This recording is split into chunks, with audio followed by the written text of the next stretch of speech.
Hi hello നമസ്കാരം. വെളുത്തുള്ളിയുടെ തൊലി വെച്ചിട്ടാണ് നമ്മൾ കണിക്കൊന്നപ്പൂ ഉണ്ടാക്കാൻ പോകുന്നത്. അതിനായിട്ട് ഇതുപോലത്തെ ഷേപ്പുള്ള തൊലി വേണം എടുക്കാൻ. ഇൻ കേസ് അത് കിട്ടിയില്ലെങ്കിൽ നമ്മൾ ഇതുപോലെ ഒന്ന് കട്ട് ചെയ്ത് കൊടുത്ത് അതിനൊന്ന് ഷേപ്പ് ആക്കി എടുത്താൽ മതിയാകും. ഷേപ്പ് ആക്കി എടുത്ത പെറ്റൽസിന്റെ അകത്തും പുറത്തുമായിട്ട് യെല്ലോ കളർ ഫാബ്രിക് പെയിന്റ് അടിച്ചു കൊടുക്കുക. നമുക്ക് എത്രമാത്രം പെറ്റൽസ് ആവശ്യമാണോ അത്രയധികം പെറ്റൽസ് ഇതുപോലെ പെയിന്റ് ചെയ്തെടുക്കണം.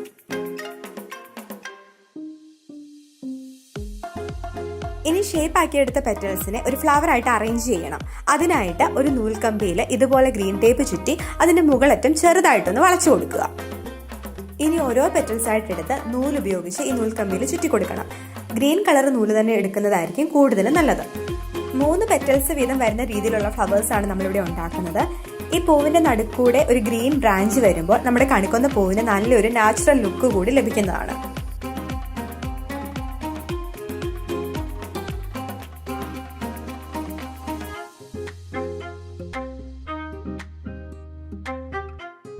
മൂന്ന് പെറ്റൽസും ഇതുപോലെ ഒന്നിനു പിറകെ ഒന്നായിട്ട് നൂലുപയോഗിച്ച് ചുറ്റിയെടുക്കണം. നമ്മുടെ പെറ്റൽസ് എല്ലാം മനോഹരമായിട്ട് അറേഞ്ച് ചെയ്ത് ഫ്ലവർ ആക്കിയതിനു ശേഷം നമ്മുടെ നൂൽ കമ്പിയിലും ഗ്രീൻ ടേപ്പ് ചുറ്റിയെടുക്കണം. അപ്പോൾ പ്രത്യേകം ശ്രദ്ധിക്കേണ്ട കാര്യം, നമ്മൾ ഉപയോഗിച്ച ആ ഒരു നൂല് കൂടെ ഈ ഗ്രീൻ ടേപ്പിനുള്ളിൽ വരുന്ന രീതിയിൽ വേണം നമ്മൾ ഗ്രീൻ ടേപ്പ് ചുറ്റിയെടുക്കാൻ. നമ്മുടെ പെറ്റൽസ് വിരലുകൾ ഉപയോഗിച്ച് നല്ല രീതിയിലൊന്ന് വിടർത്തി കൊടുക്കുകയും കൂടെ ചെയ്യുമ്പോഴാണ് നമ്മുടെ ആ ഒരു പൂവിന് അതിൻ്റെ ഒരു ഭംഗി ലഭിക്കുന്നത്. അങ്ങനെ നമ്മുടെ ആദ്യത്തെ പൂ നല്ല അടിപൊളിയായിട്ട് വന്നിട്ടുണ്ട്. ഈ ഒരു രീതിയിൽ നമുക്ക് ആവശ്യമുള്ള അത്രയും ഫ്ലവേഴ്സ് നമുക്ക് ഉണ്ടാക്കിയെടുക്കാം. അടുത്തതായിട്ട് നമുക്ക് ചെയ്തെടുക്കേണ്ടത് കണിക്കൊന്ന പൂവിന്റെ മൊട്ടുകളാണ്. അതിനായിട്ട് ഞാനിവിടെ കുറച്ച് വേസ്റ്റ് പേപ്പർ എടുത്തിട്ടുണ്ട്. അത് നല്ല രീതിയിൽ ചുരുട്ടിയെടുക്കുക. നല്ല രീതിയിൽ ചുരുട്ടിയെടുത്ത ഈ പേപ്പർ ഒരു സ്ക്വയർ ഷേപ്പിലെടുത്ത പേപ്പറിന്റെ ഉള്ളിലേക്ക് കയറ്റി വെച്ചിട്ട് ഇതുപോലെ നല്ല രീതിയിൽ പ്രസ് ചെയ്ത് ചുരുട്ടിയെടുക്കുക. ഇപ്പോൾ ചുരുട്ടിയെടുത്ത ഭാഗത്ത് കുറച്ച് കട്ടിയായിട്ട് വന്നിട്ടുണ്ട്. അത്രയും നമുക്ക് ആവശ്യമില്ല. അത് ജസ്റ്റ് ഒന്ന് കട്ട് ചെയ്ത് കളയാം. ഇനി നമ്മുടെ മുട്ട ഒരു നൂൽക്കമ്പിയിൽ നൂല് ഉപയോഗിച്ചിട്ട് നല്ല രീതിയിൽ ഫിക്സ് ചെയ്ത് കൊടുക്കണം. വെളുത്തുള്ളിയുടെ പുറമേ വരുന്ന ആ വലിയ തൊലി ഉപയോഗിച്ച് നമുക്ക് ഇതുപോലെ മുട്ടുണ്ടാക്കിയെടുക്കാം. എന്നാൽ കുറച്ചുകൂടി ഈസി ആയിട്ട് കുറച്ചുകൂടി ഭംഗിയായിട്ട് നമുക്ക് മുട്ടുണ്ടാക്കിയെടുക്കാൻ പറ്റുന്ന പേപ്പർ ഉപയോഗിച്ചിട്ടാണ്. അതുകൊണ്ടാണ് ഞാൻ പേപ്പർ ഉപയോഗിച്ച് തന്നെ കാണിച്ചു തന്നത്.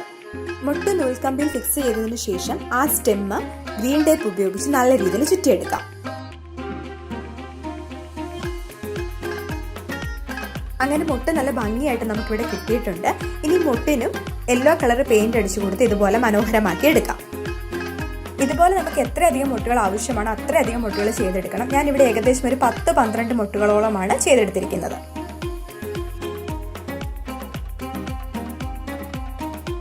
കണിക്കൊന്ന പൂവിന്റെ ഫൈനൽ സ്റ്റേജിൽ നമ്മൾ എത്തി നിൽക്കുകയാണ്. ഇവിടെ നമുക്ക് വേണ്ടത് നല്ല ഫ്ലെക്സിബിൾ ആയിട്ടുള്ള ഒരു നൂൽക്കമ്പിയാണ്.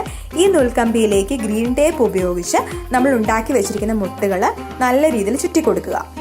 മുട്ടുകൾ അറേഞ്ച് ചെയ്യുമ്പോൾ ഓൾട്ടർനേറ്റ് ആയിട്ട് അറേഞ്ച് ചെയ്യാൻ പ്രത്യേകം ശ്രദ്ധിക്കണം. ഒരു സൈഡിലേക്ക് തന്നെ വന്നു കഴിഞ്ഞാൽ ഒരു ഭംഗി ഉണ്ടാവില്ല.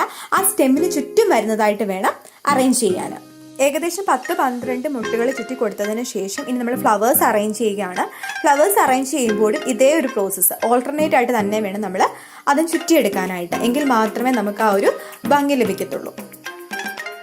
നമ്മൾ അറേഞ്ച് ചെയ്യുന്നതിനിടയ്ക്ക് ഇൻകേസ് ഫ്ലവേഴ്സോ അല്ലെങ്കിൽ മുട്ടുകളോ ഒരു സൈഡിലേക്കായി പോയിട്ടുണ്ടെങ്കിൽ അത് ജസ്റ്റ് ആ കമ്പി ഒന്ന് വളച്ച്, നൂൽക്കമ്പിയാണല്ലോ, അതൊന്ന് ജസ്റ്റ് വളച്ച് മറ്റു സൈഡിലേക്ക് ആക്കി കൊടുത്താൽ മതി. അപ്പോൾ അത് ഓൾട്ടർനേറ്റ് ആയിട്ട് തന്നെ വന്ന് അതിൻ്റെ ഒരു ഭംഗിയിൽ തന്നെ ഇരുന്നോളൂ.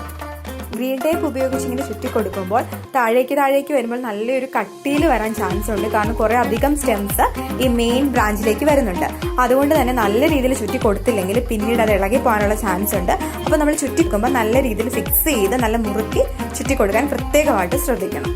എത്രയധികം ഫ്ലവേഴ്സ് നമുക്ക് ഇതുപോലെ ഉണ്ടാക്കി അറേഞ്ച് ചെയ്യാൻ പറ്റുമോ അത്രയധികം ചെയ്യുമ്പോൾ നമ്മുടെ കണിക്കൊന്ന പൂവിന് നല്ലൊരു ഭംഗി കിട്ടുന്നതായിരിക്കും.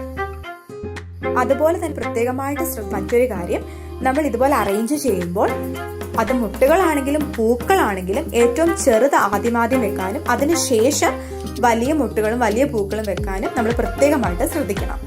നല്ല ഫ്ലെക്സിബിൾ ആയിട്ടുള്ള ഇതുപോലത്തെ വയർ എടുക്കുമ്പോൾ നമ്മുടെ പൂവിന് ഒന്നും കൂടി ഒരു നാച്ചുറൽ ലുക്ക് ലഭിക്കുന്നതാണ്.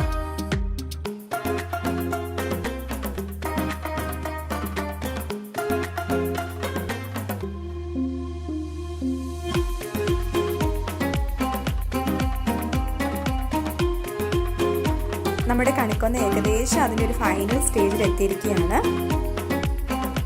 അപ്പോൾ ഇതാണ് നമ്മുടെ കണിക്കൊന്ന പൂവിൻ്റെ ഒരു ഫൈനൽ ലുക്ക്. അപ്പോൾ ഏകദേശം നാച്ചുറൽ ആയിട്ടുള്ള രീതിയിൽ തന്നെ നമുക്കത് കിട്ടിയിട്ടുണ്ട്. നമ്മുടെയൊക്കെ വീട്ടിലുള്ള നമ്മൾ വെറുതെ കളയുന്ന വെളുത്തുള്ളിയുടെ തൊലി ഉപയോഗിച്ചിട്ടാണ് ഇത് ചെയ്തിരിക്കുന്നത്. സോ എല്ലാവരും ഒന്ന് ട്രൈ ചെയ്ത് നോക്കുക.